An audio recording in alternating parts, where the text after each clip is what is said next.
السلام علیکم ورحمۃ اللہ وبرکاتہ۔ دوستو کیسے ہو؟ امید ہے آپ خیریت سے ہوں گے۔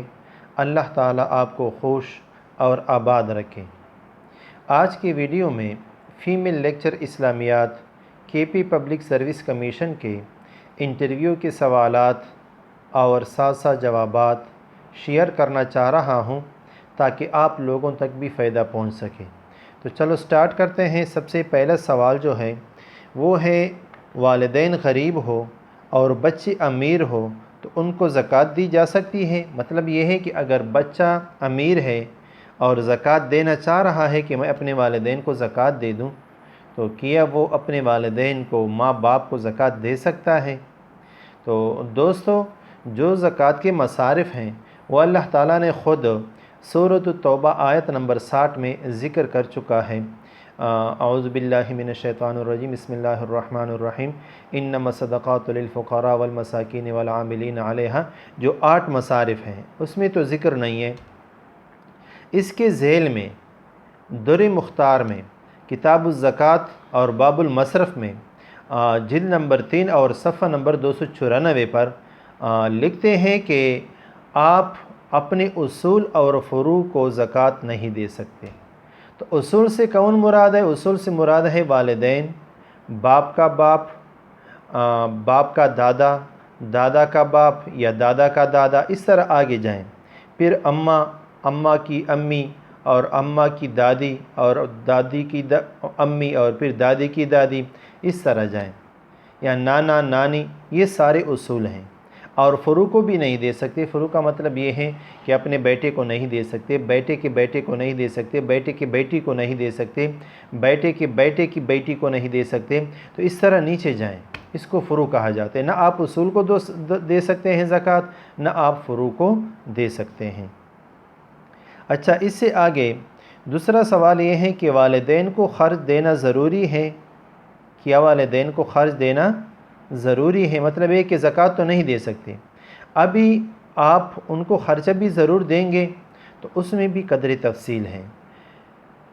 تفصیل یہ ہے کہ اگر بچہ امیر ہے، والدین غریب ہیں، تو پھر بچے پر لازمی ہے کہ والدین کو خرچہ دے گا۔ لیکن اگر بچہ خود غریب ہے اور والدین بھی غریب ہے یا امیر ہے، تو پھر والدین کی ذمہ داری بچے پر نہیں ہے، وہ لازمی نہیں ہے۔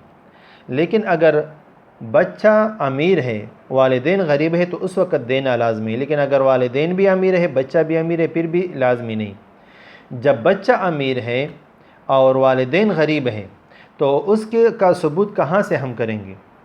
اللہ تعالیٰ سورۃ بنی اسرائیل آیت نمبر 23 میں فرماتا ہے، اعوذ باللہ من الشیطان الرجیم، وَقَضَىٰ رَبُّكَ أَلَّا تَعْبُدُوا إِلَّا إِيَّاهُ وَبِالْوَالِدَيْنِ إِحْسَانًا، کہ آپ کا رب حکم دیتا ہے کہ تم صرف اور صرف اسی کی ہی عبادت کرو۔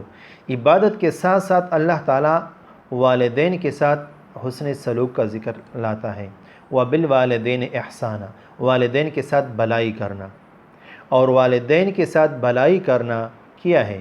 یہ ہے کہ ان کی جسم کا خیال رکھا جائے، ان کے کپڑوں کا خیال رکھا جائے، ان کے کھانے پینے کا خیال رکھا جائے، تو یہ سارا نفقہ میں آتا ہے۔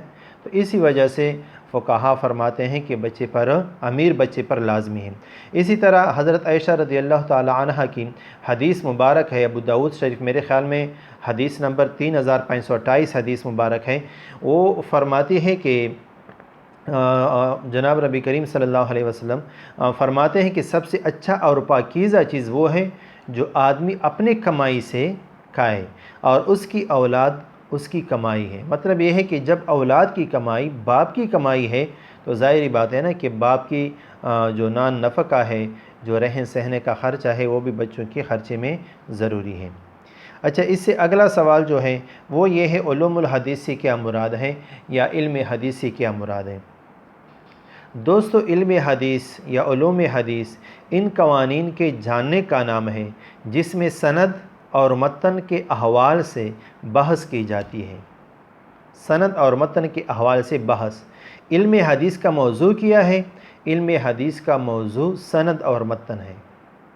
غرض اور مقصد کیا ہے؟ غرض اور مقصد علم حدیث کا یہ ہے کہ صحیح حدیث کو اور غیر صحیح حدیث کو آپ پہچان لیں، درمیان میں فرق کر لیں۔ یہ تعریف جو میں نے آپ کو کی، یہ حضرت جلال الدین سیوطی رحمۃ اللہ علیہ نے اپنی کتاب تدریب الراوی کی مقدمہ میں کیا ہے، صفحہ نمبر 19 پہ بہترین تعریف ہے۔ اچھا، اس سے اگلا سوال جو ہے وہ یہ ہے کہ فن اسماء الرجال پر کس صدی میں کام ہوا؟ مطلب یہ ہے کہ علوم حدیث میں اکثر یہ سند اور متن کی باتیں ہیں، تو یہ کس صدی میں کام ہوا؟ جب سے تدوین حدیث کا کام شروع ہو گیا، تو جو تاریخ تدوین حدیث کا، تو اسی میں ساتھ ساتھ اس کے ساتھ یہ اسماء الرجال پر بھی کام جاری تھا۔ خاص پر جب یہ ختم ہوا تدوین حدیث کا کام، تو اس کے بعد اسماء الرجال پر کام بہت زیادہ ہوا۔ اس سے اگلا سوال، اس زمانے میں لکھی جانے والی 2 کتابوں کے نام لکھیں۔ 2 کتابوں کے نام: تاریخ کبیر جو اس نے لکھی ہے علامہ محمد بن اسماعیل بن ابراہیم بن بردزبہ المتوفی 256 ہجری، جس کو ہم امام بخاری رحمۃ اللہ علیہ بھی کہتے ہیں، اور دوسرا تہذیب التہذیب جو احمد بن علی بن حجر اسقلانی، جو حافظ ابن حجر اسقلانی کے نام سے مشہور ہیں، اور اس کا انہوں نے پھر خلاصہ بھی لکھا ہے تقریب التہذیب کے نام سے۔ یہ 2 کتاب کا نام کافی ہے۔ اچھا، اس سے اگلا سوال جو ہے وہ یہ ہے کہ تہذیب الکمال میں کس ترتیب سے کام کیا گیا ہے؟ دوستو، تہذیب الکمال جو ہے یہ اسماء الرجال پر لکھی ہوئی کتاب ہے۔ بہت زیادہ خصوصیات ہیں، لیکن میں 2 3 4 آپ کے سامنے پیش کر رہا ہوں۔ سب سے پہلے یہ بہترین کام ہو چکا ہے اس میں۔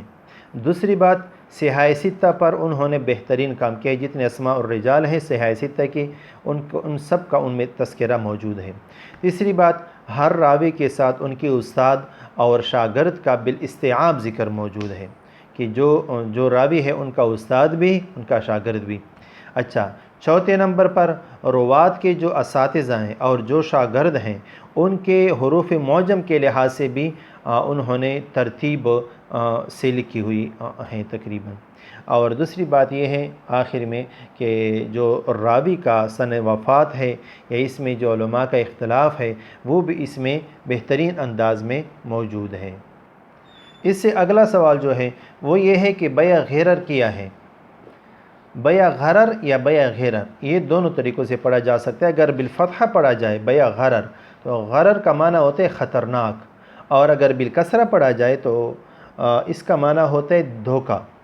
بیع غرر، دھوکہ، مطلب یہ ہے کہ دھوکے کا کاروبار، اور یہ غرر کے ساتھ زیادہ صحیح بھی لگتا ہے۔ اس کو بیع منابضہ کے نام سے بھی مشہور ہے۔ پتھر پھینکا جائے اور جس پر لگے وہ آپ کا ہو گیا، یا مچھلی دریا میں مچھلی بیچنے کا جو بیع ہے کہ میں مچھلی پکڑوں گا یا پھر آپ کو دے دوں گا، یہی مچھلی میں یہاں پر بیچ رہا ہوں، اس طرح باغی ہوئے غلام کا کاروبار کرنا، بیچنا، یہ سارا بیع غرر میں آتا ہے۔ اچھا، اس سے اگلا سوال جو ہے وہ حافظ اور محدث میں کیا فرق ہے؟ حافظ الحدیث، ویسے حافظ تو قرآن مجید کا حافظ بھی وہ ہے، حافظ کہا جاتا ہے جو حفظ کرتا ہے، لیکن یہاں جب وہ حدیث کے ساتھ اس کا ذکر ہو جائے تو حدیث، حافظ الحدیث اس کو کہا جاتا ہے جس کو 1,00,000 احادیث سند اور متن کے ساتھ یاد ہو، اور وہ سند اور متن پر جو جرح و تعدیل ہے، جو راوی کے حالات ہیں، اس پر بھی وہ عبور رکھتا ہو، تو اس کو کہتے ہیں حافظ الحدیث۔ جس طرح امام بخاری رحمۃ اللہ علیہ حافظ الحدیث تھے، علامہ ابن حجر اسقلانی رحمۃ اللہ علیہ حافظ الحدیث تھے، جس طرح حافظ ابن حجر کہا جاتا ہے، حافظ ابن کثیر، حافظ ابن عساکر، بہترین کام کیے انہوں نے۔ میں تو سلام پیش کر رہا ہوں ان کے حوصلے کو اور ان کے جرأت کو اور ان کی بہادری کو۔ قرآن مجید میں تقریباً 80,000 الفاظ ہیں، اور یاد کرنا کتنی مشکل بات ہے، اور وہ 1,00,000 احادیث سند اور متن کے ساتھ، اللہ تعالیٰ ان کو قبروں کو نور سے بھروا دیں۔ اچھا، اس سے اگلا سوال جو ہے وہ یہ ہے علوم القرآن میں تکرار مضامین سے کیا مراد ہے؟ تکرار مضامین سے مراد یہ ہے کہ مطلب یہ ہے کہ نماز کا حکم بار بار آیا ہے، موسیٰ علیہ السلام کا ذکر بار بار آیا ہے، تو وضو کا ذکر مثال کے طور پر 1 دفعہ آیا ہے یا 2 دفعہ آیا ہے، تو اس کو تکرار بار بار آنا مضمون کا۔ اچھا، یہ کیوں آتا ہے تکرار مضامین؟ یہ تو ویسے ایک عیب کی چیز ہے، جب بار بار ایک بات میں بار بار وہی الفاظ لائے جائیں یا وہی بات کی جائے، تو اصل میں یہاں اہمیت اور اس کی چیز کی قدر کو بڑھانا مقصود ہوتا ہے، یہ اسلوب تبدیل ہوتا ہے، اسی وجہ سے بار بار آتا ہے۔ اچھا، اس سے اگلا سوال جو ہے وہ یہ ہے، الفوز الکبیر کے چوتھے باب میں کیا مضامین ہیں؟ الفوز الکبیر یہ علامہ قطب الدین احمد بن شاہ عبد الرحیم یعنی شاہ ولی اللہ رحمۃ اللہ علیہ کی کتاب ہے، جو 1703 میں پیدا ہو چکے ہیں اور 1762 میں وفات ہو چکے ہیں۔ چوتھے باب میں ان کا جو ذکر ہے اس میں تفسیر کے طریقوں کا ذکر ہے، اور دوسری بات یہ ہے کہ صحابہ اور تابعین کے تفاسیر میں جو واقع ہونے والے اختلاف ہیں ان کی وضاحت بھی اس میں ہو چکی ہے۔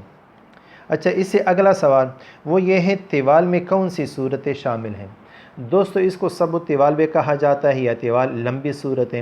اس سے مراد وہ 7 صورتیں ہیں جو لمبی ہیں، مطلب یہ ہے کہ وہ بقرہ ہے، آل عمران ہے، سورۃ النساء ہے، مائدہ ہے، انعام ہے، اعراف ہے اور توبہ ہے۔ بعض کہتے ہیں کہ انفال اور توبہ دونوں ایک ہی صورت کو شمار کرتے ہیں، اور بعض کہتے ہیں کہ نہیں، توبہ کی جگہ پر سورۃ یونس شامل ہے۔ اور یہ نام حضور صلی اللہ علیہ وسلم، طوال کا نام جو دیا تھا یہ حضور صلی اللہ علیہ وسلم نے خود دیا تھا۔ دوستو، یہاں تک آپ کی جو انٹرویو تھی وہ مکمل ہو گئی۔ دیکھنے کا شکریہ، جزاکم اللہ۔